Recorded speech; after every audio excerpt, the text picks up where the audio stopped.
We can find from Scripture that Christ taught his followers not to return evil for evil.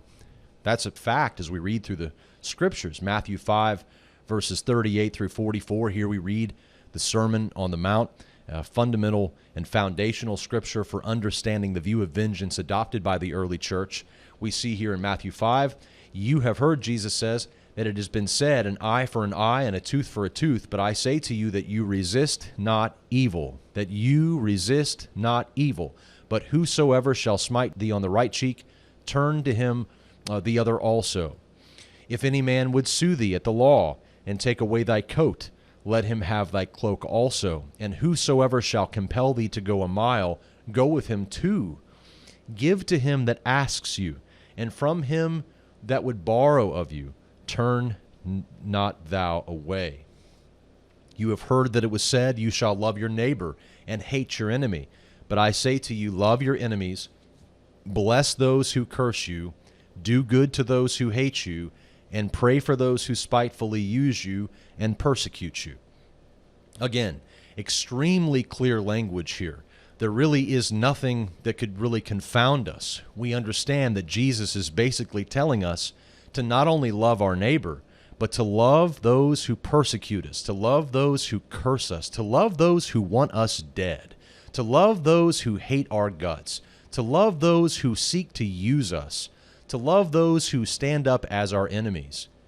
That's what Jesus is telling us to do. Now, I want you to think about something. Maintaining law and order under the Mosaic law, you may remember when we talked about the sword in the Old Testament, there was a need for a kinsman redeemer. There was a need for a blood avenger because maintaining law and order under the Mosaic law was a bloody business. There were no police, and as we know them today. Instead, if justice needed to be served underneath the Mosaic law, justice was often served by the kinsman redeemer, the one who acted as the blood avenger. Underneath the new covenant, followers of Christ are no longer called to play the kinsman redeemer. We are no longer called to deliver vengeance to those who wrong us or others. We are not called to deliver vengeance to those who do wrong to us. Instead, we are to wait upon the Lord and trust in him for vengeance. No longer are we called to make sure that the score is settled here on the earth. Instead, followers of Christ are told repeatedly to refuse to return evil for evil. This is an extremely common thing that we find out throughout the New Testament. In Matthew 26, verse 52, Jesus also reiterates this idea by telling Peter to put away the sword into his place, for all those that take the sword shall perish with the sword. Now, clearly, the man who has come to take Jesus is an enemy. He's an enemy of Christ. He's an enemy of Peter. And so Peter is taking up his weapon against an enemy, and Jesus is telling him, don't do that. Those who take the sword shall perish by the sword. We also see as Jesus is being crucified, he models this returning evil for evil to no one. It says in Luke 23, 33, and 34, and when they had come to the place called Calvary, there they crucified him, and the criminals, one on the right hand and the other on the left. Then Jesus said, Father, forgive them, for they know not what they do.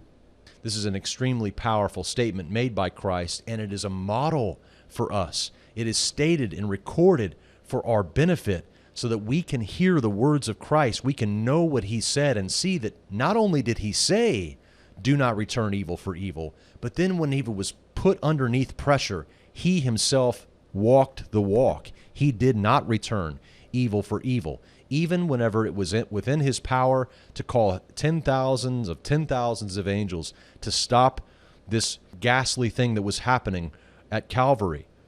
Nonetheless, it was all in God's will, and Jesus asked for forgiveness for these people.